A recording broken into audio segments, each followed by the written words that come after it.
చేస్తున్నారే, భూమండలం అంతా తన స్వాధీనంలోకి వచ్చింది కశ్యపుడికి.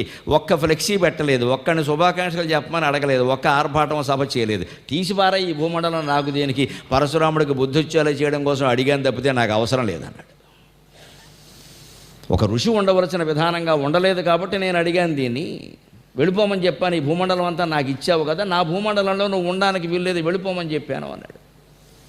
ఆశ్చర్యకరమైన పరిణామం కదండి. దండక మండలంబులనే దారుణినంతయునీలిగినారు. ఈ ఋషులను ఎవరినైనా మీరు గమనించండమ్మా, అక్కడి నుంచి ఇక్కడ వరకు ఉన్న ఫోటోలన్నీ వాళ్ళ చేతుల్లో రెండే రెండు ఉన్నాయి. ఒకటి యోగదండం, రెండు కమండలం.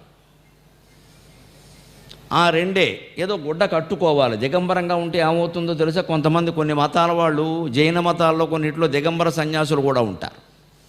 మరి విపరీతం చేశారు. ఇంకా దాన్ని నిజం చెప్పాలంటే దిగంబరం అయితే ఇబ్బంది ఏమిటి అంటే, నీకేం అక్కర్లేకపోవచ్చు, వచ్చిన వాళ్ళందరికీ ఇవి చూడడమే కావాలి. ఇదో పెద్ద విచిత్రం వాడికి.